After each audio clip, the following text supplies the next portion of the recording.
Welcome to Movie the Podcast. That's right, Movie the Podcast. It is everyone's most wonderful time of the year. It is WW Easter. We have You almost forgot what theme it was. I almost forgot. Speaking of Easter, we're going to celebrate the latest Catholic to join the fold, Dalai Lama. He's out here asking young boys to suck his tongue. Welcome aboard the Easter train, Dalai Lama, and welcome to Movie the Podcast. Shout out to the Dalai Lama. You know what I kept thinking is, that motherfucker, I think he speaks like 30 languages. Maybe say, like telling a kid to suck your tongue, maybe say that in some weird language nobody knows how to say. Why would you say that part in English? Well, maybe he's just a big fan of the Red Hot Chili Peppers. Yeah. But anywho, nice to know that the 12th son of the Lama is a full-blown child pervert. So, well, didn't everybody already know the guy was a piece of shit? Like, it wasn't like a secret. Oh, I didn't know that. I thought he was not. Oh, yeah. I don't know. Is he like a piece of shit or a piece of shit through some weird back channel stuff? No, he's been kind of he's kind of full as hell. Yeah, he's a legit piece of shit. Well, the pedo thing is new. Yeah, that's new. It's new but not unexpected. Yeah. I was talking to somebody at work today. I was talking about growing up Catholic. I was like, I escaped getting fucked, but somebody's going to get me later, like Final Destination. And I was like, that would be a good movie.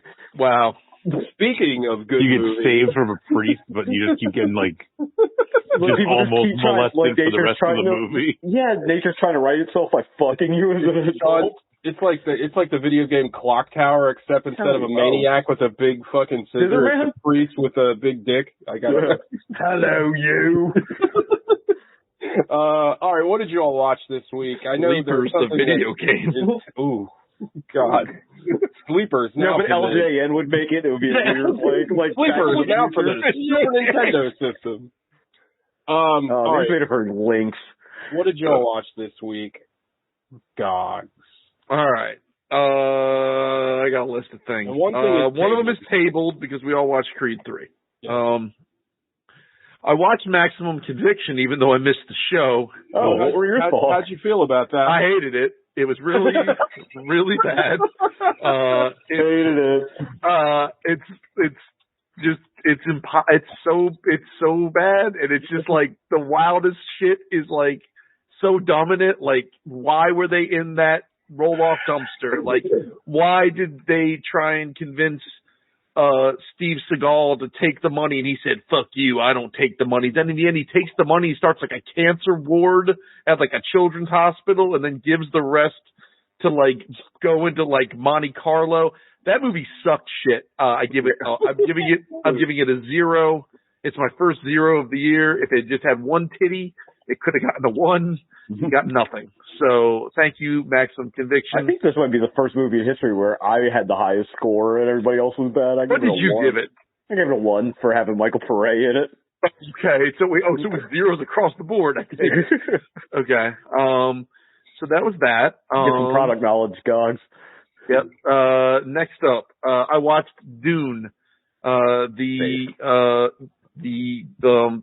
version by the guy's name whose name I suddenly can't think of how to say his name correctly. The Timothy Chalamet vehicle. Denis Villeneuve. Yeah, Denis Villeneuve. Right. Thank you, Alec. That movie. Doc, have you seen the Lynch movie? I have. Oh, okay. I have it on Blu-ray actually. Hell yeah. But unlike the Lynch movie, I'm going to say the Denis Villeneuve version is basically as perfect a Dune movie as you could make, in my humble opinion. And I don't think I would remove one frame of that film. I love it, and I'm so fucking excited for this Christmas for Part 2 to come out. So here's the thing about Dune, and I know I've seen this. This is probably the 3rd or 4th time I've watched it. It's one of those movies that's up there with like Braveheart, where I know what's going to happen, and I still hope that this time it's not going to happen. But and it's only half a movie. Yeah, and it's only half of the story. Like this time, maybe the Atreides win this time. Like maybe they fight off the Harkonnens, but no. Dennis Villeneuve is a fucking murderer because, I remember how excited we were, well, at least me and TJ were, about Blade Runner 2049. There's no way it can live up to it. And then it lives up to it. And then Dune comes out. And not only is the hype for Dune, but it's also because he did such a good Blade Runner 2049. It's there's no way he can do it again. And then he fucking knocked it out of the park. So good on him. I think is he our greatest modern sci-fi director? I'm going to say yes. I mean, Arrival, I mean, Garland. Garland's really good. Yeah. Garland's very good, but I think Villeneuve's better. I don't know. I think you have to give Garland a comparable budget. Like, I don't know if he's interested in making those, like, epic kind of movies. Yeah. He makes kind of smaller scale stuff. I don't know, probably. I mean, yeah. I mean, James Cameron. James Way Cameron's water. great. Oh, God.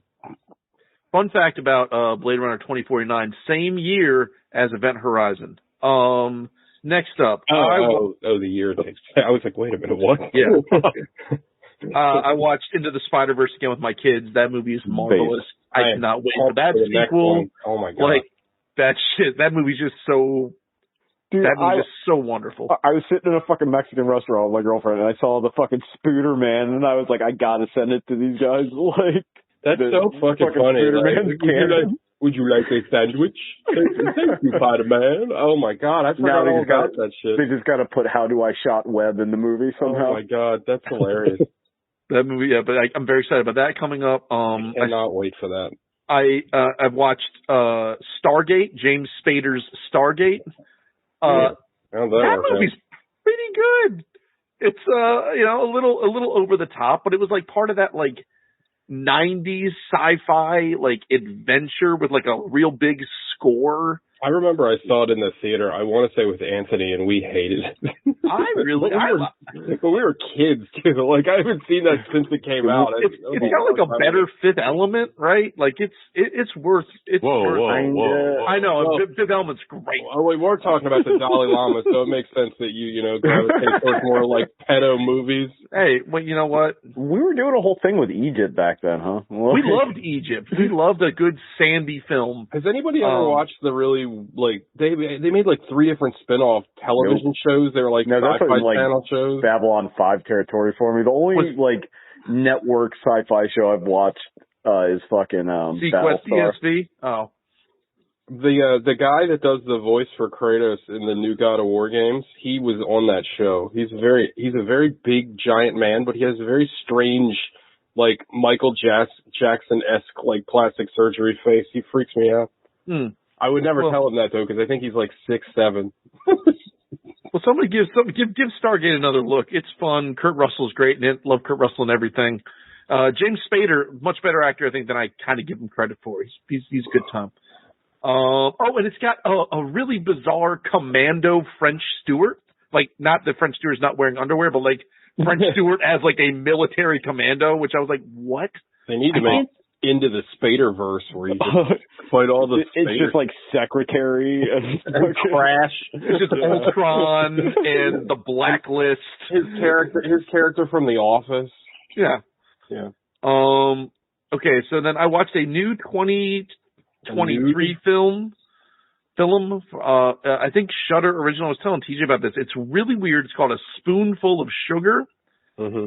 I don't know if it's good or bad. I did not care for it, but I don't care for it because it exists in sort of that same film universe as like your Dogtooth and like your like sort of like everyone's sort of a sexy universe you're talking like about. everyone's kind of a disgusting piece of shit. And everyone's kind of like trying to fuck each other, but it's like weird. Love it. So the premise is that there's this young woman who's on acid the entire film. And then she, becomes the nanny for this, like, emotionally disturbed, like, 10-year-old who's, like, a full-blown psychopath. But the kid's parents are, like, they kind of keep him sheltered by saying he's allergic to everything. He's not. He's just, like, commits murder. And they're trying to keep him out of Gen Pop, but she thinks she can cure him. Child that has committed murder? Excuse me? You said it's like a small child? A 10-year-old boy has committed murder? And assault, and nothing sexual with the kid, but like a lot of violence with the kid. I thought it was going to be like my folks when they told me I was allergic to sugar because they're too poor to buy dessert. Yeah, no, it was like, no, not poverty induced allergies. Sean's villain origin story. That's how I got. That's why you get multiple pies for WrestleMania. Yeah, there's shit. The pendulum's swaying real hard when you got diabetes. He yells at the manager at Dunkin' Donuts. He's like, "You invited me to your Dunkin' Donuts to make fun of me." You merely adopted the crawlers. I was born in them. I didn't taste a sprinkle until I was a man. Dog, did you know Spoonful of Sugar is the melody base for the Imperial March? Bum, bum, ba-da-bum, bum, bum. Yep, there it is. Okay. Spoonful of sugar makes the medicine go down. Bum, ba-da-dum, bum, bum. Wow. You said that's on Shudder, huh? That shit's wild. Yeah, it's on Shudder. It's disturbing. I didn't care for it. I don't think it's poorly or is it made. American? It's American. Mm-hmm. And it's like a weird period piece. Like I think it takes place in the late 80s, early 90s, judging by the technology. But like the one fridge in the movie looks way too fancy, but everything else is like time displaced. Oh shit, they gotta get an anachronistic fridge. They got an anachronistic LG fridge. I saw today, speaking of fancy things, I saw a $9,000 Kohler toilet. I can't believe that. And it looked like a toilet in Bob's Burgers.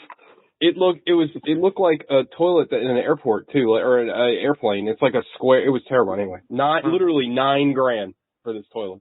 But there you go. Who would be stupid enough to pay $9,000 for a toilet? Alex, did you just get a new toilet?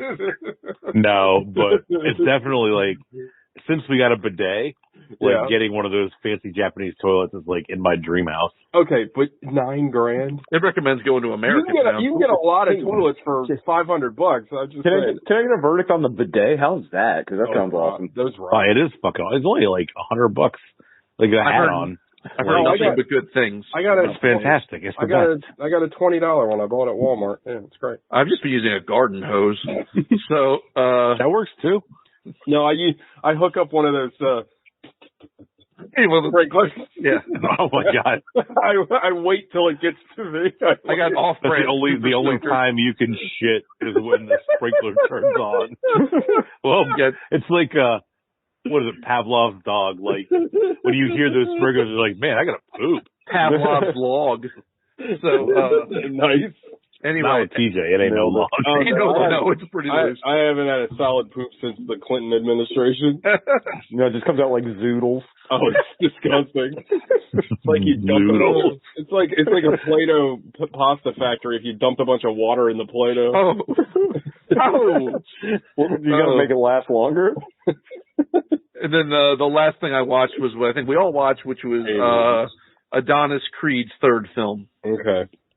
That's it for me. Like nothing. No, you watched Creed 3.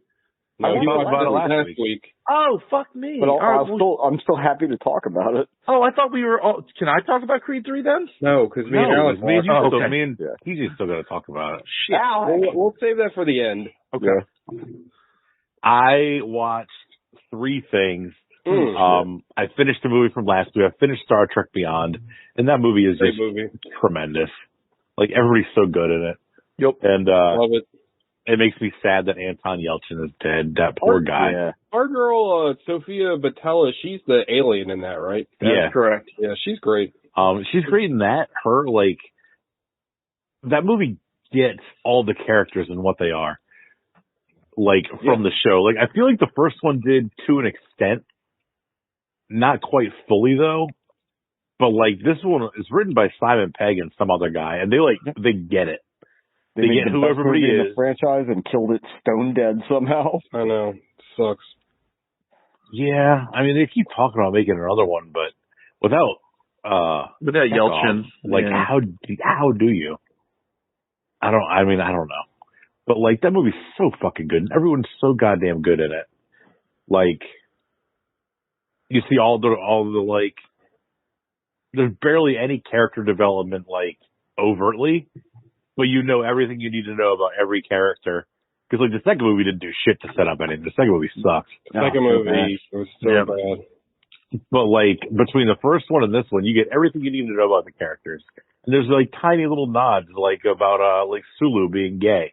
Like, he just gets off the ship to meet his family, and it's his husband and his daughter. Yep.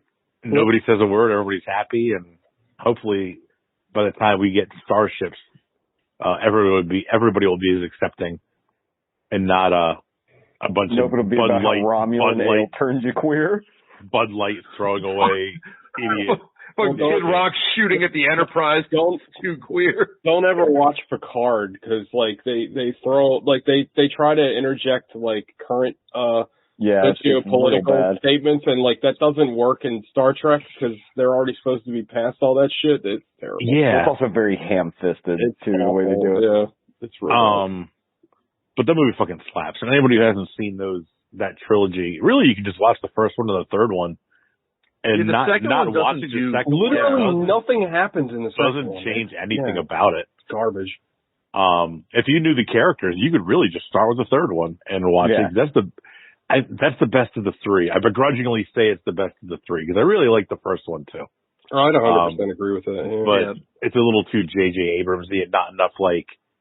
Well, the third one, Star Trek's not supposed to always be like action adventure-y. But it's like a fun action adventure-y stuff like that the original Star Trek was. I know it was huge on like socio-political issues and stuff like that too, but sure. But the it's third one's fun. The third one benefits, right, because you're not getting the band back together, right? Everyone's there, everyone's hanging out. You don't have to do that origin stuff.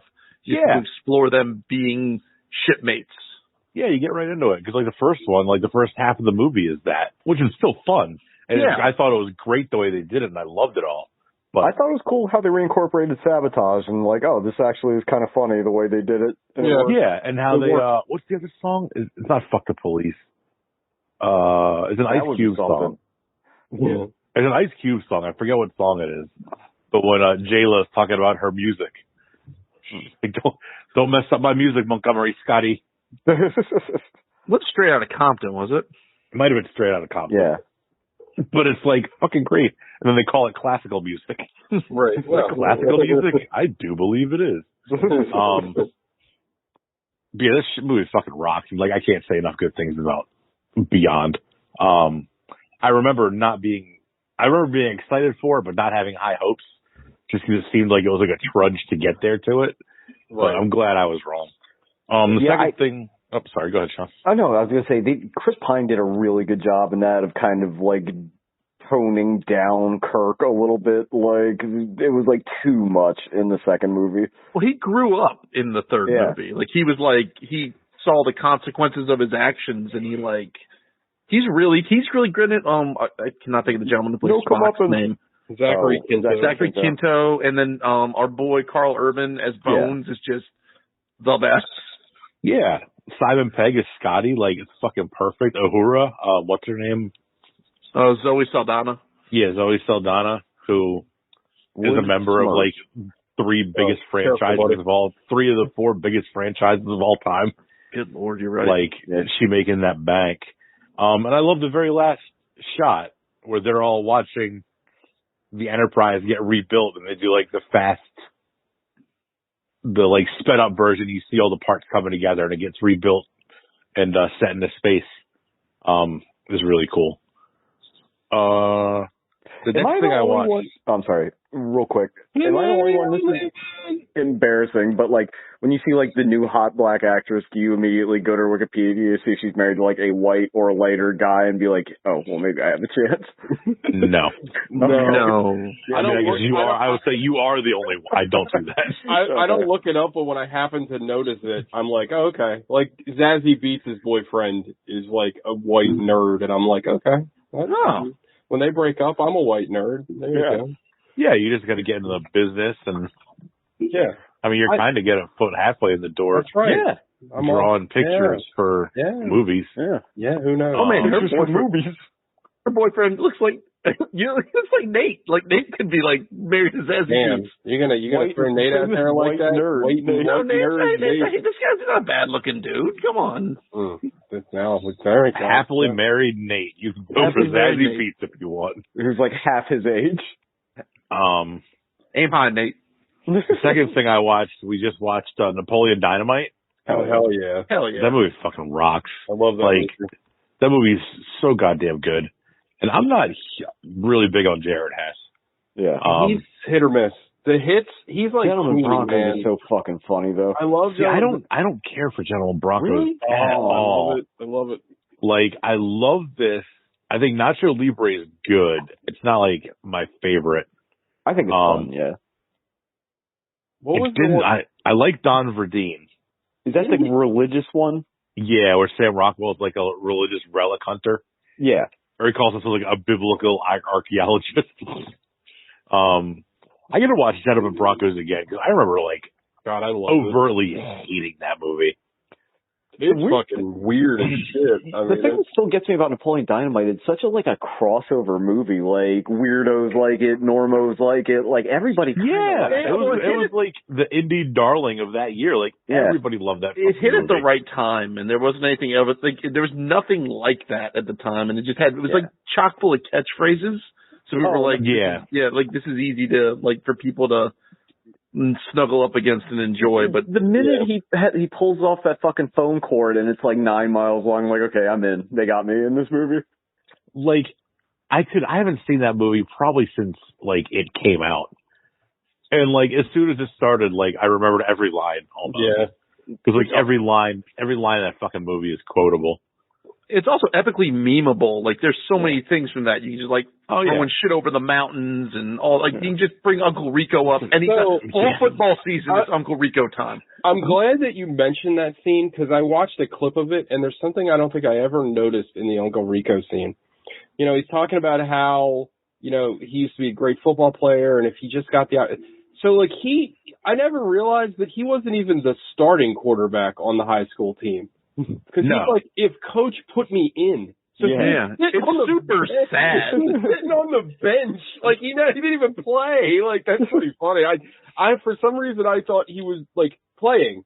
But I missed that line, if coach put me in. So he wasn't even fucking playing. Like, that's so funny. Fucking rules. Rex Kwon Do's great. Fucking, can you on my locker? I don't have any room for my you need the strength of a grizzly, the speed of an eagle, and the wisdom of a man. His name. He's very funny. Diedrich Bader. Bader. He's great. He does the first time. What do you think I got the way? I think I got Starla by dressing like Peter Pan over here.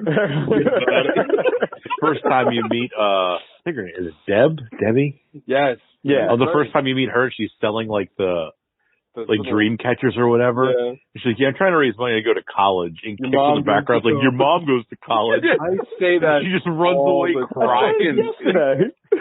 Throws the thing down and just runs away crying. Oh, it's so funny. Do the chickens have large talons? That lady, is the girl from Waterworld. Oh, no shit. Yeah. Also, they got Mac's mom in the movie. Mac's mom is Napoleon's aunt. Yeah. That whole goddamn or grandma. I said it's grandma. Yeah, grandma. Eat it, Tina, you fat lard. She felt and broke her coccyx. That's a good, Make yourself a damn quesadilla. That's the first time I heard quesadilla. That's like the first time I ever heard somebody say quesadilla. I say it to this day. It made a big impact on me. It really did. Also, we've talked about Defunct Studios. That's a MTV film movie, if I remember. Oh, really? I heard about that movie on the radio. It had a radio spot, and it's like it just had a couple of lines. Like, what the fuck is that? Well, I think it's one of those situations where it was financed independently, but I think MTV Films picked it up for distribution. Yeah. Well, they had a couple bangers. They did Election, too, I think. That's a good one. I like that movie. But that movie, Napoleon Dynamite fucking slaps. Yeah. And there's a post-credits scene that I didn't realize. I remember seeing it, but I didn't realize it was post-credits. So I was like, wait a minute. They cut out the scene with him and the horse at the end. Yeah. And he's like, they're like, where'd you been? Oh, just breaking this honeymoon Bronco for you guys for the past 3 months. I do remember that. But that movie's so fucking good. I'm going to have to watch Gentlemen Broncos again. I know where I stand on Nacho Libre and Don Verdeen, but I'm going to have to check out Gentlemen Broncos. I've still never seen Gentlemen Broncos. Oh, it's awesome. It seems like it would be such a good fit for me. It's him. It's got Jermaine Clement is in it. Is Sam Rockwell in that one? Sam Rockwell is in it, yeah. Well, they're both in Don Verdeen, too. Danny McBride's in Don Verdeen. I guess kind of basically playing his character for the Righteous Gemstones. Yeah, pretty much. The last thing I watched was Creed 3. So, TJ. I watched one other thing besides Creed 3. I'll be very brief because I don't really have a ton to say about it. I saw the Super Mario Brothers movie. I really liked it. I don't know. Well, you all know me. You know that I don't generally. You all know how I me. make my living. I don't watch CGI movies for babies, but like I love the Mario Brothers, so like I kind of felt like I had to.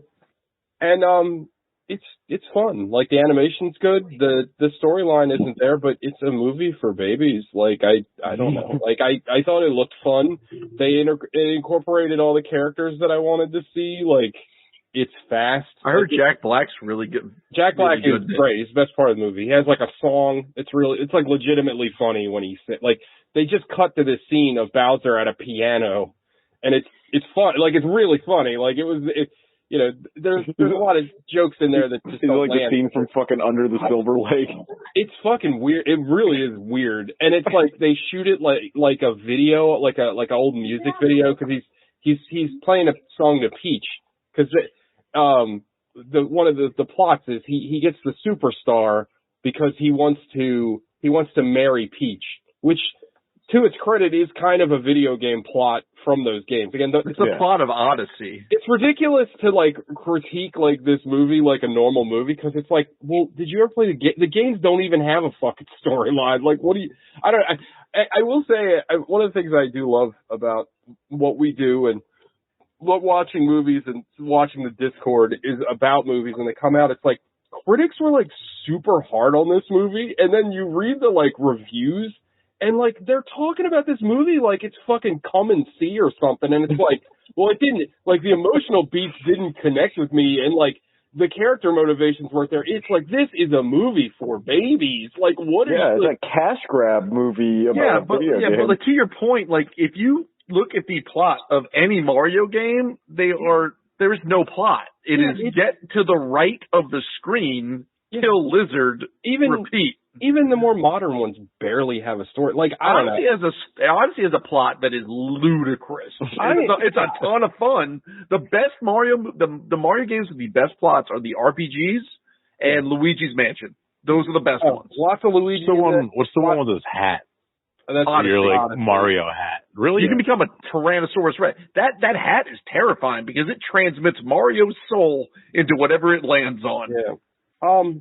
Lots of Charlie in it. Like, all the cast is really good. Like, Charlie as Charlie Day as Luigi was great. I don't know. I think it's a lot of fun. I think, like, it's a light, like, it's a fun movie for babies. And if you have any nostalgia for Mario or Nintendo, it's nice to see them animated so well. And, like, I don't know. It was fun. I went in with low expectations and I enjoyed myself. Was Captain N in it? No. And, like, I was really hoping, like, Wario would be in it. But he's not in it. I'm sure they're going to make another one. So if they had the data to be like, how often does Hulu turn you off of movies? Because like I'll watch Hulu, and there's a commercial for that movie every commercial break, and it's the same 10-second spot. It's like I don't want to see this movie anymore. Like I'm fucking tired of it. Yeah, but I don't know. Like when it comes out, watch it. Like I said, if you're a baby or you're an old man that's nostalgic for Nintendo, you're going to get some enjoyment out of it. Like stupid baby. Yeah, I liked it. Stupid baby, the most attention. And then finally, I watched Creed 3. I'm excited to hear you guys talk about it. I was hoping I didn't oversell it. No, not at all. Me first. I loved it to pieces. I thought it was incredible. My only complaint, it knocks it from about a 10 to a 9. And Sean mentioned it briefly, but I totally agree with him. The subplot with his daughter, you could have 86 to all of that shit because it didn't do anything. Like by the time the movie was over, it was just like, what was that? Like I thought they were going to subvert expectations by having him solve his problems with Dame by not fighting and having a conversation, but they just had a conversation. That would have been fighting. Boring. That would have been terrible. It would have been, but I was like, maybe they'll do something wild. Can I ask you guys a question about your experience real quick watching it? Sure. Because I watched a non-standard version of it. When they're signing back and forth, do they have subtitles? Because my version did not. No. Yes. No. Yes. Oh, mine didn't. Oh, God's version. God, did you have the subtitles on? I had the subtitles on. Oh, okay, so I didn't. And it gave everything. Oh, okay. I didn't. I couldn't tell if it was a choice or not. No, I think it. Well, I don't know. Don't you know sign language, Sean?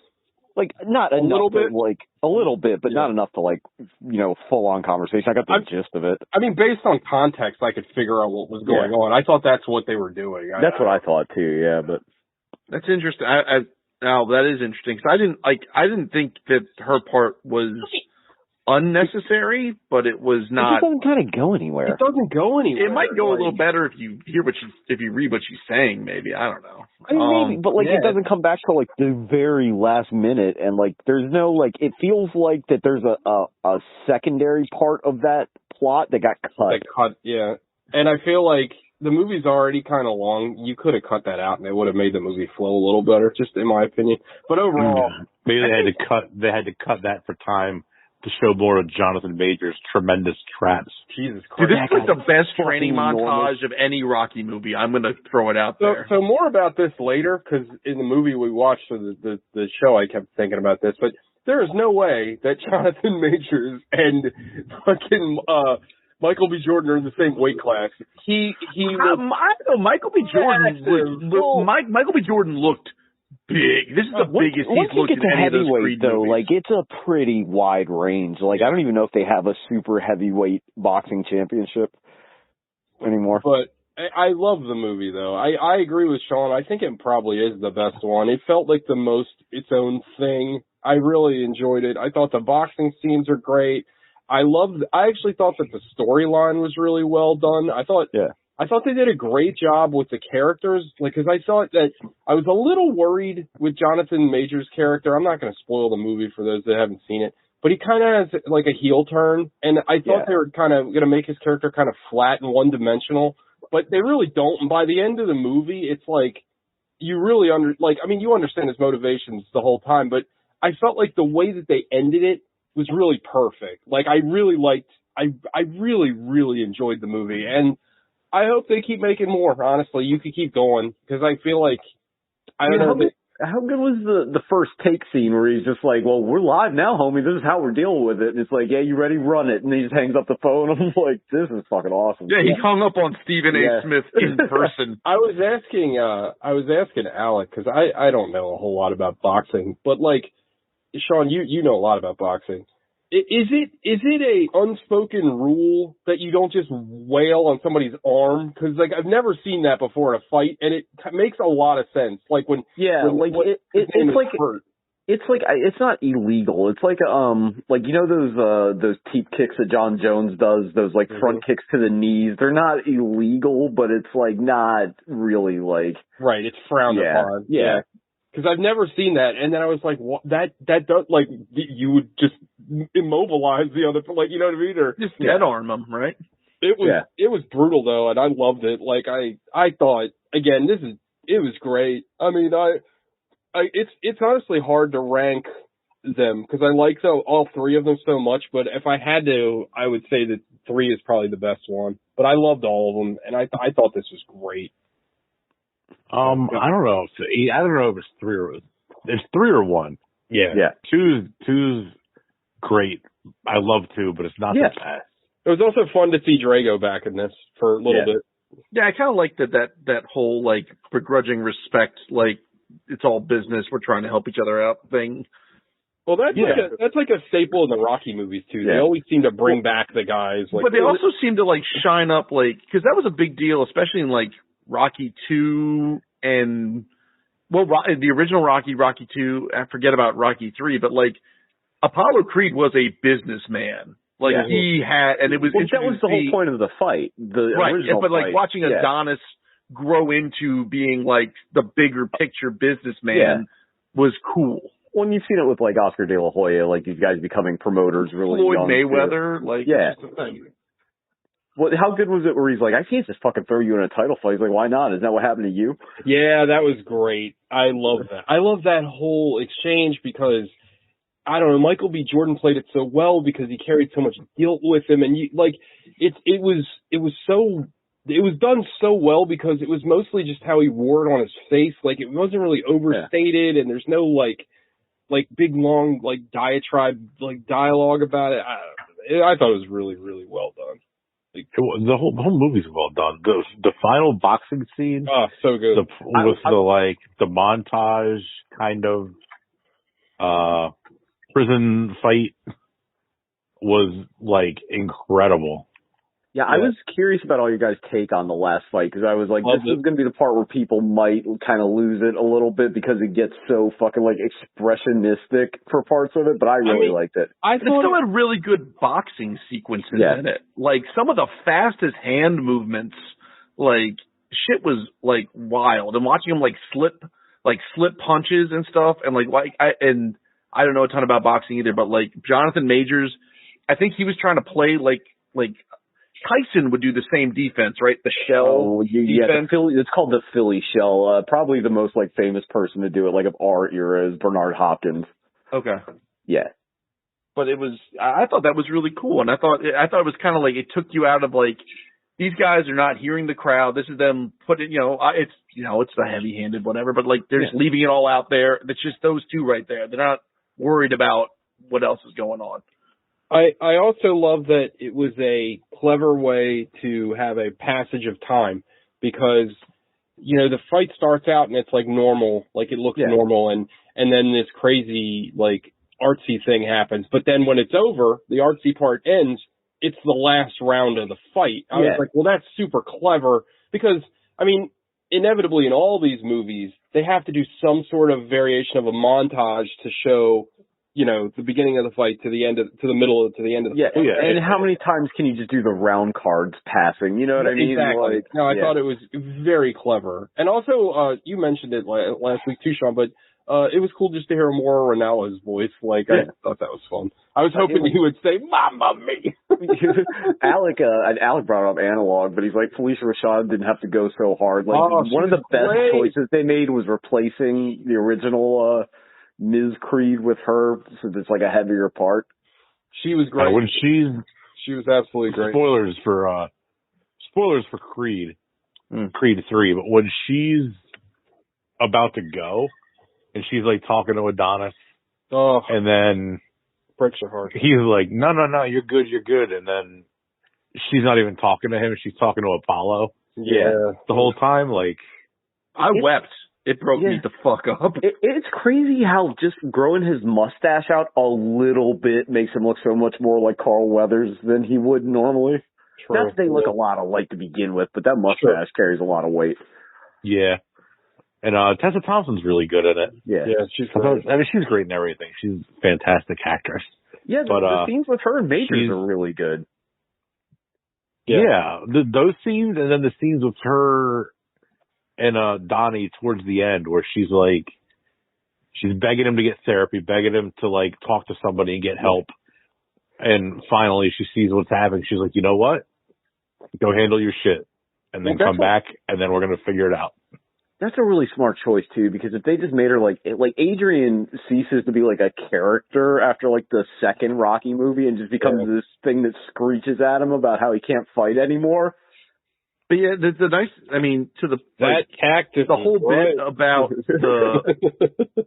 about Thompson and Jonathan Majors conversation, right? They're both dealing with sort of the same thing, but like they're both doing, like she's doing it in like a healthier way, and he's like, she's not letting the anger take her over, and he is. And that's like, I thought that was very clever. But you could almost see the scenes where they were having the conversation. You could sort of see a little glint in her eye of like resentment and like sadness and anger, but then she's able to like fight it back. And speaking of expressive, I don't know if anyone, I don't know what the allegations are true, and I hope he doesn't turn out to be a complete piece of shit because he's a great actor. Yeah. But Jonathan Majors might have the most expressive eyes of any person I've ever seen in my entire life. Yeah, he's really fucking good in this movie. He's fantastic, and I'm with you. We all hope that it was a misunderstanding or something. And I hope it didn't take place during the filming of this movie, because that gal probably took it on the chin pretty bad, because he is enormous. He is. It's funny, Sean. Have you seen The Last Black Man in San Francisco? No, I haven't. Because he's in that, and like. It's more dramatic, right? It's 2 years later, so it doesn't count. But it's kind of like The Machinist to Batman Begins with Christian Bale. He is Like in the last Black Man in San Francisco, he is gaunt. Like he is so slim, and it's like you look at him now, and he's just a meat mountain. It's all that chicken and broccoli, you know. Yeah. He's on that gas, that high quality Hollywood gas. Anyway, but a great movie. You all really liked it. Oh, it's fantastic movie. Yeah, really, really good. Yeah, it's tremendous. Definitely, I actually want to watch it again. Like I was like, I'm looking forward to rewatching it. So wait, Alec, where did you put it in? Did you say there's the 2 or the? I think the first one's still the best, but I think this is the second best. I don't know if I can place it above the first one, just because how good the first one was. Sure, that makes sense. Like that premise sounds stupid. Like. Yeah, no right to be that good. Apollo Creed's long lost kid comes back so Rocky can train him. Like that sounds dumb. It sounds like a cash grab. It literally sounds like an 80s cash grab. But that movie's so fucking good and was such like a shock how good it was.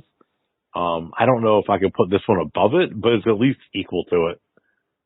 2, like I remember I loved 2, but honestly I can't remember like a lot of like the plot points to it. No, I mean, 2 was very. I can't remember a lot of like the detail and like stuff like that. Well, they figured out in 2 movies clever ways to take the belt off Donnie without taking the belt off Donnie, right? Like he retires in this one, and then he still had the belt in 2, but he lost on a DQ. Or I'm sorry, the reason he didn't lose was because of a DQ. Yeah. So he still lost a fight, but he didn't lose the belt. Right. But this I liked the beginning of this, seeing his last fight, seeing him beat that was cool. Pretty Ricky Conlon. When he slips under him and just like the speed ramps and everything. Normally, I would think that was so fucking cheesy. I thought it was awesome. I said this before too about and Creeds are just Rocky films, right? But I love the amount of punishment that the fighters take. Like he is just getting walloped in his face like over and over and over again. Jesus Christ! Like if boxing matches actually had that many punches land, like everyone would be just piles of paste. Like the scene where Dame is fighting Chavez in the middle of the movie where where the shit goes off the rails. Like, he is just, Jonathan Majors in there just eating shots in the corners like, dude, your face is already bruised up. Fucking calm down. He's like, I got this. And when he pulls out the mouth guard and his tooth comes out with it. Oh, God. And they do this thing where it's like out of a fucking horror movie. They do like a flash or something, like when he pulls the guard out to symbolize he didn't realize that his tooth was broken in there. It's like all squelchy and shit. Yeah. Oh my God. I fucking like that. To me is like it's like a moment that's just like it's just always gonna make me like just cringe. It reminds me of when I was a kid and I watched the original Rocky and the cut me Mick thing, and I had always lived in my mind. So gross. Well, this is, to me, like, I don't know, I guess because I have such bad teeth and I can relate to tooth pain. That's so bad. I'm like, oh, God, like, ugh. Yeah, I had a root canal today. Oh, I'm sorry, buddy. And, like, I had one of those. You on pills? No, I did ibuprofen. Okay. But, like. That's a pill, sir. Oh, yeah, okay, you're right. Not real pills. You're right. Yes, I own pills. But, like. Pills, baby. I had, like, a little tooth pain for a couple of weeks, for, like, 2 weeks. And, like, I was like a little baby, like, in agony. Oh, yeah. Like, I'd be like, I need to go to bed early. My tooth hurts. Like, this motherfucker broke his tooth and kept boxing. Yeah. Like, get the fuck out of here. Prison makes you hard, man. Like, how could, like, Dame's character was, like, he was up there with, like, Thanos with, like, relatable bad guys. You're like, I get it. That's the thing we were talking about on the last show is, like, this is the first one to have a really good personal villain, like a Clubber Lang or. I think they did a good job. I really did like what they did in 2 with Drago and his son and like the chip on his shoulder. It was more about Drago being a piece of shit to his kid and trying to like the movie that you made the declaration that was going to be horrible and you weren't going to watch it. Yeah, I'm allowed to change my. Did you guys get the impression though from the like maybe in the original draft of the script that they got molested by that guy? Yeah, that's what I thought. Yeah, I didn't think it was just a beating. I thought he was getting like the way he came at him in front of that liquor store. That's not like you punched me. That's like you inserted something in me. Also, the fact that like he didn't like when Dame he says something to the effect. He talks about what Leon was that his name? Leon to Tessa Thompson, but he won't say what he did. Like I really do think there was something more than I think they might have changed it. The last thing I'll say about Dane that I thought was really cool is that the way they wrote his character is I think even after spoiler alerts I guess, but after he kind of has his rise and there's that scene with him on the beach like acting tough. I don't think him, like his actual personality is either extreme. Him being like this, like kind of nicer guy in the beginning of the movie and him being this kind of, like, I think both are kind of like, you know what I mean? He's trying to act accordingly to the crowd he's in. I think that's really interesting. Like, I thought they did such a great job with his character. Well, it's going to be, if they do make another one, and I don't know whether they will or they won't, but if they do, like, canonically, like, Diamond Damian Anderson has to be in the conversation for contender later because he was the heavyweight champion, the unified heavyweight champion of the world. Of the last 6 months of the WBA title are fucking horrifying for boxing. Yeah, like did the WBA, did anyone have to raise a hand and go, hey guys, you can't just do this? By the way, you figured the lineal champion retires. They have like, I don't know how the Chavez gets the belt, and then it gets put up against a guy with no professional fights. He wins and then immediately loses to his own promoter. Like, it is a fucking scandal. Yeah. But, it'd still be better for boxing than what they're doing now. Oh, yeah, I'd actually watch it. I do. It'd be almost like WWE, but like with people actually fighting. I do think, I don't know, I liked I guess more spoilers for Creed 3 people, but I liked the way it ended. I kind of hoped Donnie and Dame would be a little, I mean, Donnie was like, kind of like, they kind of like made amends, but I kind of wish they'd made more amends because I feel like they've been. I thought that was perfect. Like, I think that's realistic, right? I think that they left you with enough to build on. I think that they can, you know what I mean? I don't think, you know what I mean? I feel like anything else might have felt like a little disingenuous. I mean, like, I get to the end of the movie, I feel bad for Dame, right? Like, I'm sitting there looking at him all by himself in that locker room. He had it. Like, the part where he's got tears in his eyes, he's like, it's not on you either. Or it's not on you. Yeah. The part that killed me is where he's like, it ain't easy sitting back and watching somebody else live your life for 17 years. Like, And like the part where he wrote and he never heard back. Like, he got abandoned. Like, this poor dude.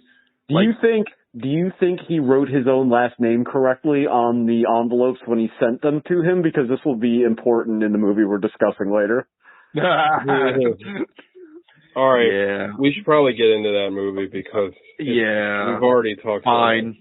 Let's talk about the worst version of Creed 3 possible, over the top. Oh my God. Five Knuckle Shuffles for Creed 3. It's a 9 for me. 9. That's a 9 for me. 10. It's my favorite movie of 2023 so far. It's going to be hard to. Dune is probably the only thing that is on the horizon that might unseat it. I'm going to make Sean mad, but Smoking Causes Coughing is my favorite movie of the year so far. Why is that going to make me mad? I don't know. I feel like Creed is an objectively better movie. But I haven't seen it, but I do love a weird movie. So you got to watch that movie. Yeah. Watch that before next week, please. Okay, I will. Carve out an hour and 15 minutes of your time and get it done.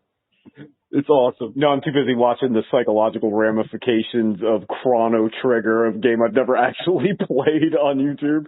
Oh, you never played Chrono Trigger? Great game. Not like treat always. yourself. Treat yourself. All right, so let's talk about. Should we talk about Over the Top? Oh, man, this movie. But before we get into it, I would like to just mention, I would like to get into a blood feud with someone because that appears to be the only way you can get completely jacked in the Creed 3 universe. So, as soon as anyone wants to invite a blood feud with Gogs, that'd be great because I want to climb. I want to climb 2 ropes like Donkey Kong Jr. Like, I want to do that. Like, That's it. I'll come back from Florida and talk shit about you to Liz, and then we'll have a blood feud. Thank you. But just in time for summer, just in time for beach season. Yeah, you don't want to get jacked in the winter. No, I don't want to get winter jacked. That's for building bulk. No, that is just like you're like doubled up in a fucking triple fat goose. Like, I'm not really fat, I'm really jacked under this big coat. I'm trying to look like AI Pope drip. So anyway, here we go, over the top. Gorman, over the top. That Sammy Hagar's. Yes. You could do this in like 30 words. Okay. Not counting these words, challenge accepted. Okay. Trucker gets estranged son. A good guy at work. You don't have to count it out. Just rich family, military school, takes boy cross country, arm wrestles men for sport, grandpa mad, dead mom, beats everyone, wagers truck to win truck, ends. There you go. 32. Good job. Okay. Oh, man. Like the scene where, I'm not gonna lie, the scene where he's like doing the interviews, and I think Sean or Alec mentioned it's like a Christopher Guest movie. Yeah, that was exactly the part I was watching. The part where he looks at the camera and goes, "It's all about the truck for me." He literally sells a truck to get into the tournament, so he already had a truck in place. No, he doesn't sell to get into the tournament. He sells it to Pete Rose. So he can bet on himself, which seems the $7,000 on himself. Right. And then, to win the tournament. And then Robert Loggia offers him not only a better truck, but twice as much prize money. No, 5 times. Okay, so I think there was some scuttlebutt about how much the prize. The truck is worth $250,000. Oh, you're right. The prize money is $100,000. And Loggia just giving him $500,000 and a truck. It seems like Lincoln Hawks getting 20-1 odds to win. Those seem like not that bad. Compared to those 20-1 in a good field odds. of 500. Yeah, with all the people there that are monsters and like gigantic the barbarians of money and set dressing that go on this arm wrestling tournament is fucking insane. Okay, since we're talking about it. Okay. So just real quick, this movie is boring as cold piss. Oh my God. It is so, but, however, the last half an hour, 20 minutes of this movie, when it's just all the weird, arm wrestling stuff, I'm just so in. Dude, but it's just boring but fast. No. Screaming and meat slapping. It's so fucking if that was the entire movie, like if it was literally. Yeah. That's what I want. I would have given it a 7, right off the jump. It's so fucking weird. And then, like you guys have said, the Christopher Guest segments, it feels like they legit, I really, it's weird because, in these fucking canon movies, there's, a glimpse of, a real interesting artistic idea. Because it feels like they just rolled the camera. It doesn't feel like those segments are scripted. No, they're really bad. First of all, and they sound natural. Stallone has to do the fucking Boogie Nights thing and act badly in it. Yes, which he does pretty well, believe it or not. I thought he was great, and it was the most real his character felt. But all the other guys those felt like we've all watched a lot of sports.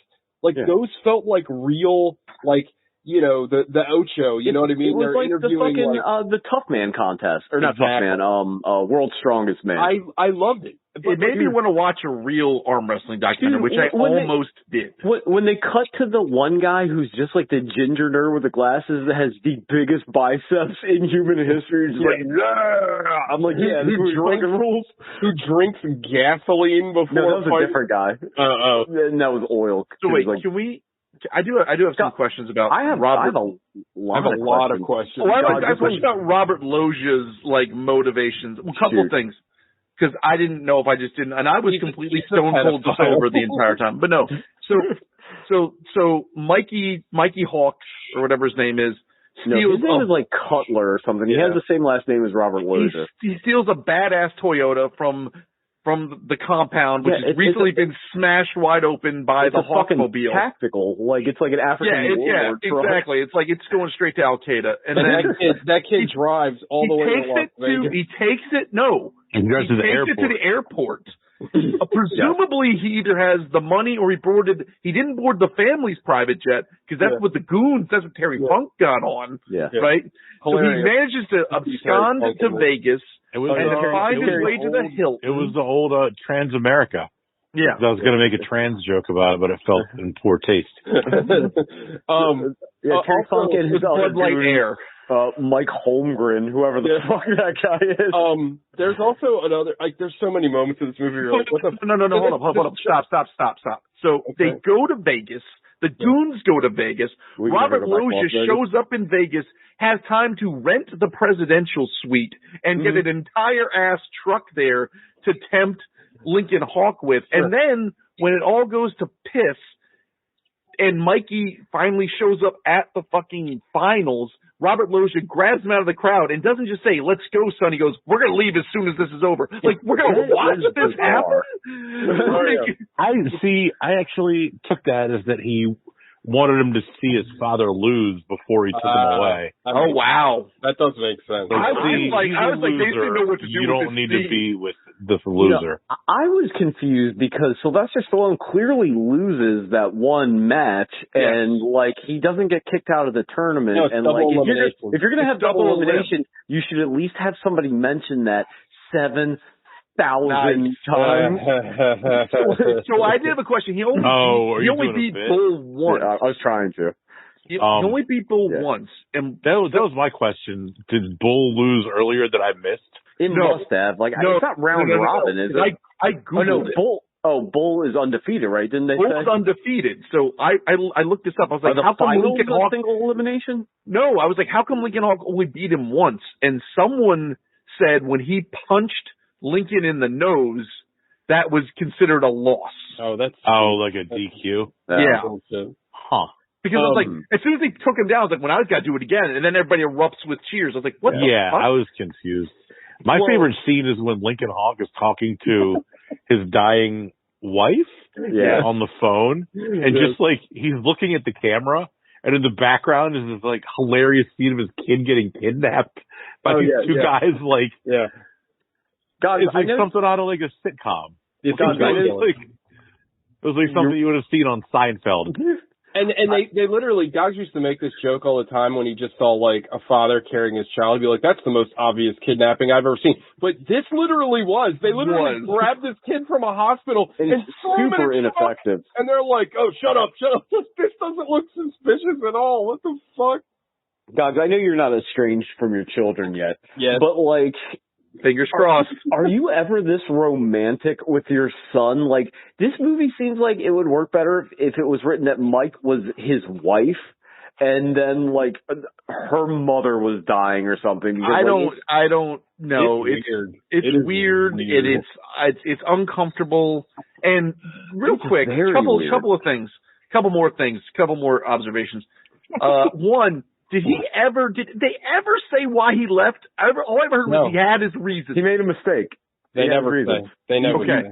Life doesn't meet you halfway. If you don't win the wrestling match now. Right. Damon Lindelof. Regret it forever. Okay. So there's that. And then part two of that is he sells his $7,000 Twisted Metal truck. Mm-hmm. And he's like, "Can I keep the Hawk?" So he keeps the Hawk. Did he take down all the pictures of his son from the inside of the cab? Or did that come with the sale? So that part's what's bothering you, not the fact that in this multi-million-dollar budget movie, no one can figure out the main character's name. Yes, well, that doesn't help. It is. I've never seen anything like this in my life. Like, he answers to, "Are you Hawks?" "Yes." And then it's like, "Hey, Hawk." Yeah, that's it. Says Hawk on the truck. He's writing letters to his own wife and writes her name as Hawks. In the same scene, the leader of the cadre of gay lawyers, that guy, we have the gayest lawyers in all of the land. He reminded me of the Simpsons lawyer, Dina Dolan. Yeah. Well, maybe his nickname is Hawk. Maybe it's Lincoln Hawk. Lincoln Hawk. fucking the kid. He reminded me of. I don't think Gogs was there when me, Alec, and TJ watched Real Steel. Gogs, you weren't there for that, right? No, with Noisy Boy and Ruckus Machine or whatever. It's the same kid where it's like, that this is a cholesterol factory, and this is a 1,000-calorie count. It's like, I want this kid to die. There's nothing worse. Also, did Lincoln Hawk take his arm wrestling rig from the Hawkmobile? What does that do? I don't know. I know what it does. It gives you tendinitis. Because if you do that enough, it's going to fucking not hurt. like a tricep push down exactly, nor is it like a pull down. I don't know exactly what the function of this thing is. Also, what would you reckon that weight is on there? Maybe like 70 pounds the way he's got it rigged up? Yeah, maybe. That kid is just fucking pump it. Yeah. Well, yeah, the kid, and then the kid's like, he's an arm wrestling prodigy because he beats a kid on a pinball machine. Oh my god! And that one of those kids out of that group, not the main kid, but like one of those kids is one of those weird looking kids that has the face of a 36-year-old man. Well, one of those kids, I feel like he's later going to be in a Galleria telling a police officer he doesn't know where John Connor is. Oh no shit. Real quick, one of the things that I thought was hilarious. There's a lot of things in this movie that are hilarious, but this kid is like, what, 10 years old, something like that? Sure. There's a part and he's a full-blown colonel. There's a part where he argues with Stallone, right? And I think it's after the mom dies, and he literally just like hails a taxi, and the taxi just takes him away. She was wild back then. I think he should take me to the Cutler compound, and then the taxi knew what to do. He's like fucking 10, and then like his presumably fucking guardian is standing right there, and he's like, yeah, all right, cool. Like, what the fuck? It was wild in the 80s, What about when Bull just happens to be at this truck stop and pulls up on him, and it's like, who's he to you? Oh, it's my dad. Oh, that's a shame. Like, is he gonna fuck him? Weird. Yeah. Is that in the bar where we first met Bull? Yeah, when he meets Smasher. Where he is like sweating. Oh, like impossibly. Like he was sweating like me going up 2 flights of stairs, but he was just standing there. I also have several questions about the qualifying tournament before this or whatever, because it's like from the trucker division. I'm like, is this they have a whole ass they're like the Sunbelt Conference? Like, what the fuck is even going on in this? Trucker division is the SEC of arm wrestling. So I looked up because I was also taken aback by the trucker division. That is a real thing. Really? Yeah. You have to be a trucker? So this movie is loosely based off a guy named John Burznick. I almost watched his documentary. Yeah. Oh, is that what? Okay. Pulling John is about the unfucking that guy. What's it called? Pulling John. Okay. I Googled it, but I found a very different movie. Everybody's looking. Not plural, TJ. Pulling John. Singular. John. So, John Burznick, the real-life arm wrestler who inspired the Lincoln Hawk character, won in the truckers class of the actual over-the-top tournament and won a Volvo white truck and Trailmobile trailer that were the grand prize in the movie. It was worth about $250,000. So, of all the insane shit, that's the real thing. Oh my god. Yeah. Pulling John is on Vudu and Tubi, and I will watch it by next week. What about the scene where he's frantically going through his mom's fucking dresser drawers for some reason? He's lucky he didn't find a dildo. Right. And she hasn't had a man in 10 years. Playing this forlorn heartbreak song. Also, his mother dies of some non-specific disease. No, she died of heart surgery. Oh, but for what though? Heart. Yeah, correct. But what was the underlying condition? Surgery. Also, the doctor that delivers the news to Hawk that his wife has died is fucking hilarious. He's like, it's almost like he had to sneeze or something. He's like, I'm sorry, your wife died. I'm very sorry. Or he's nervous. It's very weird. And also it seems like it was done in several takes. Because the take, doctor's back is to the camera. It's what the fuck is this? Yeah, but if he lasted too long and then Hawk challenged him to arm wrestling, he'd be forced to bring her back to life. That's a good point. Yeah, it was, that movie's, can we, how many license plates is a truck allowed to have? Because Lincoln Hawk had 5. I'm sorry to keep going on about the Hawks dynamic. At some point, it's not Jimmy Lennon, but it's like, fuck, I forget who it is. It's a famous boxing announcer that's announcing this tournament to this, I don't know, crowd of roughly 100,000 people in the Bellagio or whatever the fuck. And he decides to just start calling him a Link Hawk all of a sudden. They love the names. They also, like, I said this earlier about Creed 3 and all, but so, like, I know Stallone's a big guy. Like, he's not little by any means. Like, he's under 200 pounds if we're to believe the scale. Well, he was lean in this movie. But, like, and again, like, I don't claim to know anything about arm wrestling, but I feel like if you're 3 times bigger, this isn't like Fist of the North Star. Like, Bull is like twice Stallone's size. How the hell would he ever beat him? Like, that seems so ridiculous. You gotta like leverage. You gotta like get over the top. You gotta get. I know. I watched the movie. I like the move. This is a bad thing on he does like the action figure move, like right before he knocks the other arm down. Like, he got the kung fu grip. You go bop bop bop. Yeah. Also, like, are you allowed to throw your entire body on the ground? Is that, like, I don't know the rules of arm wrestling. I think as long as you grip the one handle, you can pick your feet up, I think. And why was everyone wearing platform shoes? Like, I don't remember if this was a phenomenon or they just tried to make it like that, but I distinctly remember them having, like, arm wrestling toy sets where it was, like, a little thing where you smashed your buddy's hand into the pad. No, I think in Electric Boogaloo, I think they talk about how, like, there was this weird resurgence of arm wrestling at the time, and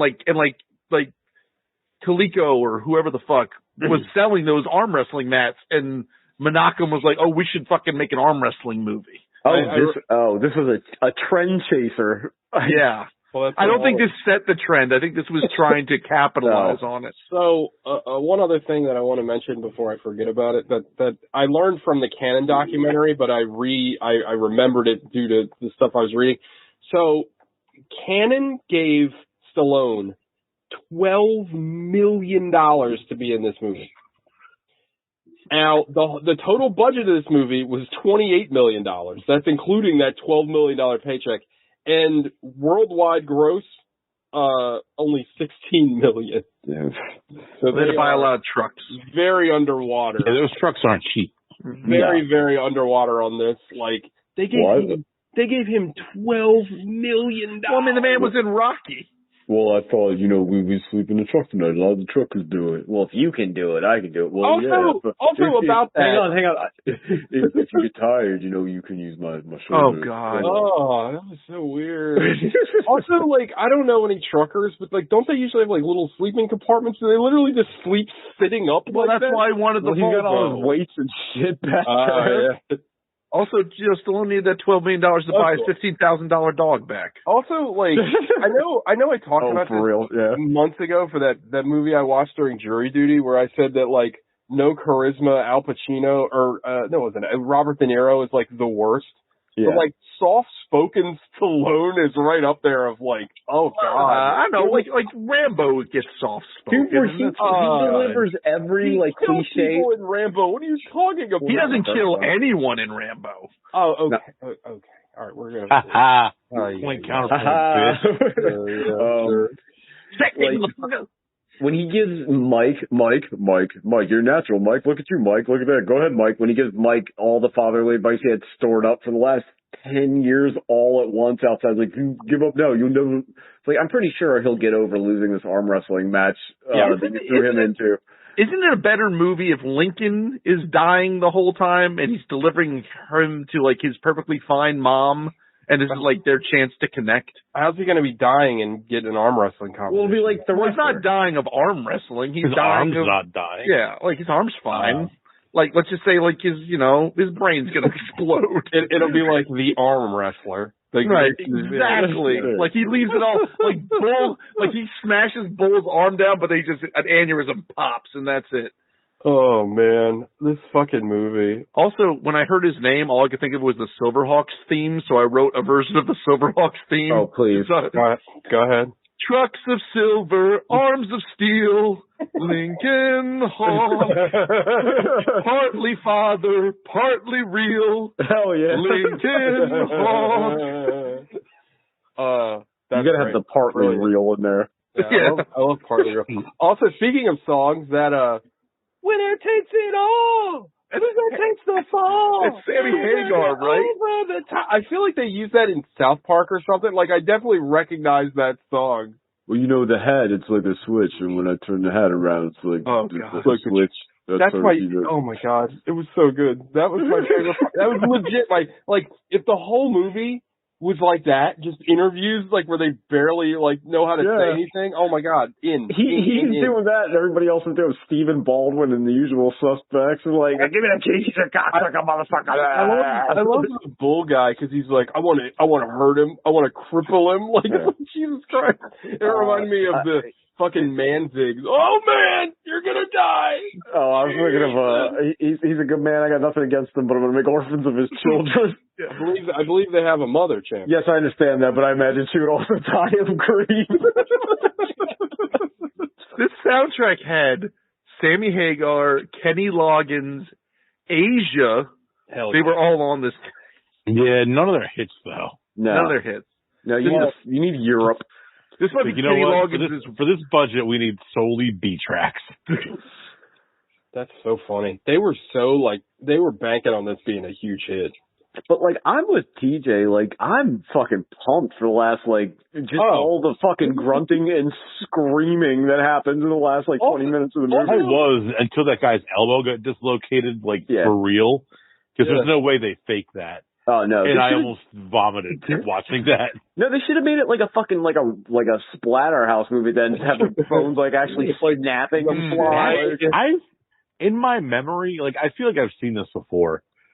And I feel like at some point somebody's arm did break. But it didn't happen.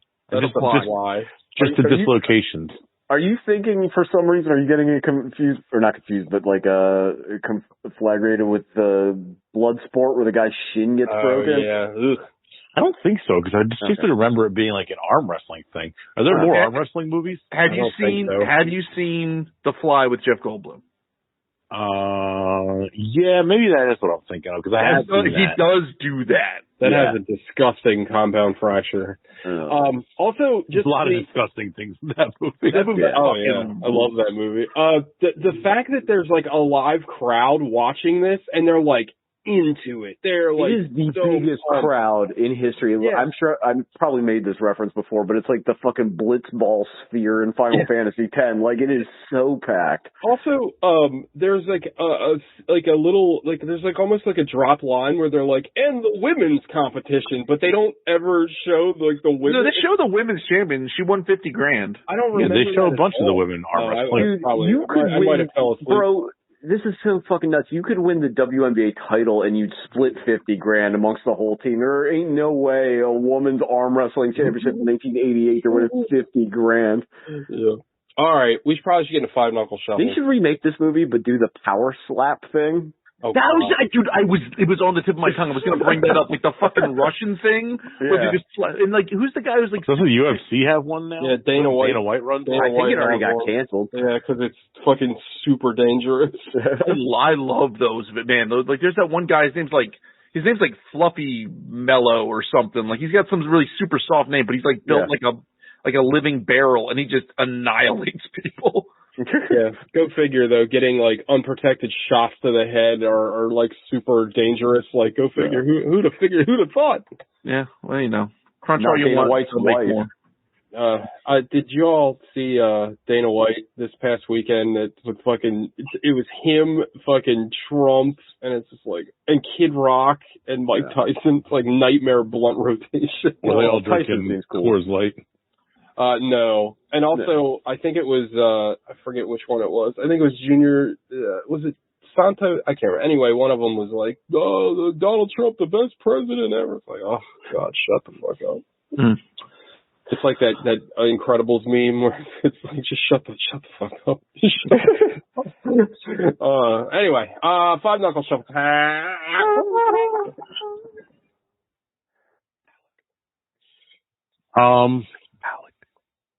It's I'm gonna turn this into an ASMR podcast. Please don't. I'll throw up. ALEK podcast. ALEK. I suppose your name. That's my name. spelled. Alex. God damn it. That's like Russian. That was, yeah, that's Russian Yeah, is Alex. anybody's name spelled that way? That's a Lincoln Hawks joke. I'm just spelling names wrong. Nice. Alex. I guess this movie, I guess it'll get a 2. There you go. Hey, the Orioles won. Like, it's not as bad as the fucking, last week's film, Maximum Conviction. So it's better than that, so it can't get a 0. And it wasn't very long. It wasn't like an hour 31. I think it was. Or something like that. It was just under an hour and a half. I think it was like, it didn't feel short, but it was. So I've had that review many times. So it gets a point for that. So it's 2. Like, this movie is, I don't understand. And like, I was alive then. I wasn't like learned or like, I like very well traveled at that point. You're so learned. I was alive then, and I never remember arm wrestling being a thing, except for this movie. Yeah, it wasn't. You didn't miss anything. Like, it does. Like, I don't understand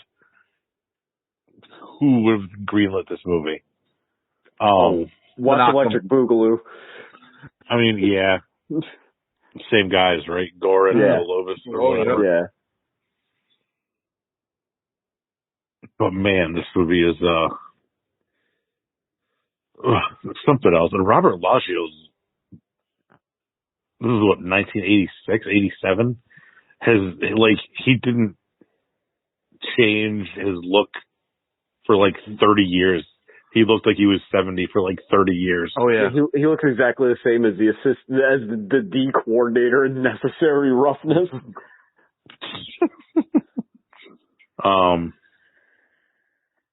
But shit, man, this movie sucks. It's so boring. Yeah, it's very boring. I mean, it's almost impressively boring, to be honest. Yeah, that kid's fucking awful. Oh, really he's bad. Also, I fucked up. Last week I thought this was his real kid. It is not. His real kid was in Rocky 4, 5. No, 4. Yeah. 4, you're right. Okay. 4. And sadly, he passed away. He was only because he was so bad in that movie. Yeah, he killed him. This kid? No. His real Sage son. Stallone. Yeah, his real Oh. son. Yeah, so the kid of this played the voice on the Transformers show of Daniel Witwicky. I had no idea that they actually pulled the name Witwicky for those live action ones. I had from that show. No idea. Wow. I just remember the one guy's name was Buttplug. Wasn't there a kid in a wheelchair that followed the Transformers around? Sparks or something like that? That was probably Wheels. Wheels. Hey, Wheels. All right, pass the mic. Yeah, Sean. I'm going to give it a 6. Ooh. Wow. Mm-hmm. Damn, Sean stole my thunder, yo. It is impressively boring and shitty, but the last half an hour of the movie is like a fucking blast. Like, I was like, hell yeah, I love all this screaming and nonsense and weird fucking, like, just, yeah, and then I'm gonna eat lightning and shit thunder, and I'm gonna kill him. I was like, yeah, I'm just in it for the truck that I already have, but I don't have no more because for plot reasons. Like the one kid, the fucking Danny Cooksey, Wish.com kid that's got like cock money to pay Sylvester Stallone's son after he loses his arm wrestling match. Like, yeah, he's like a girl. Yeah, maybe he is a girl. Yeah, maybe we could fuck him later. And like, if you're like these little ass kids, are you gonna egg on Sylvester Stallone? Right. I was thinking the same thing. Like, this man is a jacked monster, and you're what like, kind of savages like would allow kids to arm wrestle on a fucking pinball table? Like, you're gonna break it. Like, don't do that. But yeah, I'll give you $500,000 in a truck. I just happen to have this truck pulled up out here with the trailer on it, just to like, where are they parking all these trucks in fucking 6 hours Las Vegas? earlier, he had no plans on being in Vegas. No. Well, I assume he has his, like, fucking, whatever his vague, fucking criminal organization is or whatever. This movie should get a 6 just for the fucking wallpaper in Christina Hawks' room. That fucking weird, like, everything's floral. Like, this movie's a fucking mess. Like, it is a very tender love story between a man and his son, not unlike Kevin Costner's A Perfect World. Anybody seen that? It's a good movie. Yeah, it's a 6. Like, it's fucking goofy as shit. Like, I won't forget it. Like, how do you have a major motion picture that, like, they can't get the guy's name right through the whole movie? It's not just like that Days of Thunder thing where she calls him Tom by accident. Like, literally nobody knows the name of the character in the fucking movie. And he co-wrote the script. Yeah. So, but yeah. Mention those proofs one more time. He signed off on the proof. Gobbles. The 2? This movie's not good. It's so not good that I'm going to defer my time and talk about how good the Creed 3 soundtrack is. Hell because Dreamville made the whole soundtrack, and there's a J. Cole song on there that just goes for like a minute 35.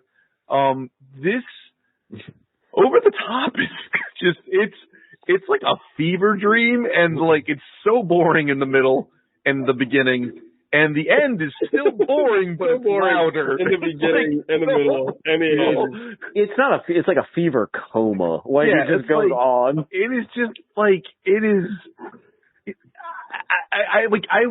I'm not gonna lie, I genuinely was like, did they just crash a fucking arm wrestling tournament and it just said, hey, can Stallone get in here for a couple of reps and just interview these fucking morons?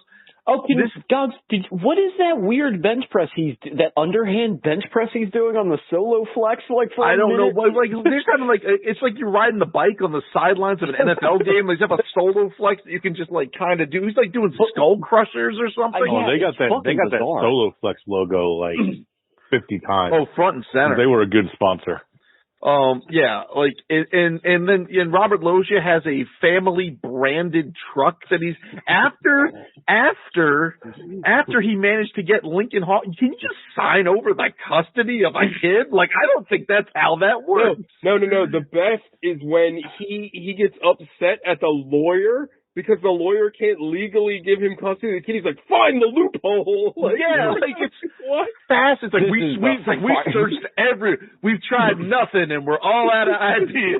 This is the finest rig money can buy. But it's got like Cutler on the side. Like, is he gonna work for him for the rest of his life? Like, what are we doing? And also, why wouldn't you just take the truck and then just do whatever afterwards? Also, we never mentioned when fucking Lincoln Hawk literally takes a truck and just runs into the side of his mansion. Oh, no, he goes full tilt, like right through a fucking sculpture garden and a fountain. And not to mention, not only do they not replace the gate, even the guy's got like Jeff Bezos money, they're just out there welding it somehow. Like, you weld things that are bent. Like, but anyway, you gotta heat up the metal to rebend it back. Yeah. Like the movie, it's a 2, but I shit you not, I'm gonna watch this fucking arm wrestling documentary. So for what it's worth, it is inspired enough in me to be curious about what a real arm wrestling documentary looks like. No, it's Southland Tales all over again. It is. I'm falling into a deep arm wrestling hole. TJ. Yeah. I'm kind of mad Sean went first because I really wanted to shock the room, but it's a 6. I mean, here's why. It's fucking terrible, right? But the last 20 minutes, I could not take my eyes off the screen. And it was like so weird and so dumb, and like it kind of erased the boring parts for me because I was like, well, this is fucking insane. And also, like, I don't know, a criteria for even bad movies on the show is that it's memorable, and I'm not going to forget this movie. Like, it made an impression on me. Dude, my man brought that whole quart of fucking oil with him just to drink, and the referee's, like, yelling at him about drinking it properly or something? Yeah. Like, what the fuck? Like, there's just little things that I think is weird, like, he's like, hey, Mikey, you want to go to this restaurant and eat some big steaks? And it's just like, like, I don't know. Maybe I'm weird, but, like, when I was a kid, like, steak wasn't the food that, like, a kid ate. Like, but Stallone doesn't know what kids eat because he abandoned his kid 10 years ago. but they won't tell you why. For drugs. He was like a drug runner. No. That's the line Robert Loggia fed the family. Stallone said that he lied. That Robert Loggia lied. Also, Loggia, I know Sean's familiar with this, but anyone that wants to hear the best thing that he ever did, look up Robert Loggia. That's his name, right? Robert. Yeah. Robert Loggia. Lost Highway traffic accident scene, or it might just be Lost Highway seatbelts, and he gives like this fucking hilarious, like he's in this fender bender, and he explains like the proper distance between cars. It's fucking great. It's great. He's fantastic. R.I.P. He was the real one, and he is twirling that mustache for this movie. Yeah. Like he's another reason why I like the movie, because he's so fucking over the top and evil. Shit's just bonkers in this movie. Like we said, like kids are just like roaming the streets doing whatever the fuck they want. Like kids are hijacking cars and taking planes and like what? Robert Loggia hires just local goons to steal his grandson back in broad daylight. Terry Funk just gets thrown through a fucking plate glass door and is not addressed. Terry Funk looks so uncomfortable in that suit. It's fucking hilarious. That fucking haircut, he's got like the perm my dad had in the same year. He looks like, Sean, I don't know the name of the wrestler, but you know that like the wrestling is like super gay, like a clip thing that gets passed around? The guy that's like, I'm going to come on you, boy. Come on you like a man should. Like, that's like, he looks, I don't know who that is. I think it's like Magnum T.I. or something. But, T.A., yeah. But like, it's not AJ Styles. No, we can't talk about the reason why he's in that compilation. He has a couple of choice things to say. To a faction called Sex, if I remember correctly. Anyway, this movie is not good, but like, I don't know, if you have to watch it, just like watch it at 1.5 times speed and fast forward to the like end part, because I'm telling you, the end part is pretty great. Literally, just read the synopsis and then watch the last 20 minutes. The last 20 minutes are really fun, and if they somehow manage to figure out a way to just stretch that into an hour, it's an 8. Like, I don't know. Like, I was captivated by how insane the ending of this movie was. And again, like, the choice to have these weird, I'm going to presume, unscripted interview scenes, like, that is just such a weird idea to have in this movie. It's so out of place. I loved it. Let's call it Sun and Hawk. Well, that's not a thing anybody would ever say. How about we just call it Hawk and Sun? Like, that could work. I also, like, that was a staple of, like, 80s movies, is like that precocious kid, and it's like, oh, God. Also, like, bad parenting. It's like, oh, this kid could have a great life being like a billionaire dilettante, and it's like, nah, he can come ride the truck with me and not be gay. And then, like, he's like, well, the part where he's like pleading for him to stay while he's in prison, he's like, all I can promise is that we'll be together, and it's like, oh God, I got to be hauling loads and pulling dudes. I'm glad, like, I'm not the only one that felt uncomfortable by their relationship, because like there was something about it. It's bad. Like, it's written literally for like a love story. Like, it's I got whatever little bit I got in me, I want to put it in you. I can't. You can't. It made me. I didn't hug my kids for 24 hours. I was like, we're close enough. Anyway, that's over the top. What do we got next week? It's Sean's pick, I believe. Like Monster Mash or whatever. Yeah, like it's Frankenstein wrestles the mummy. Like in Graveyard Smash. Yeah. What's it really called? It's called Monster Brawl. Oh, Monster Brawl. Yeah. There is a Jushin Thunder Liger movie where he like wrestles demons or something, but I can't find it anywhere. What's it called? Jushin Thunder Liger's like Thunder Fist or some shit. I'll see if I can find it. But in the meantime, we'll watch. This one's on Tubi, so. Oh, sweet. I'll still see if I can find it and put it on the Plex. Okay. Anyway, all right, everybody. That's the show. Bye-bye.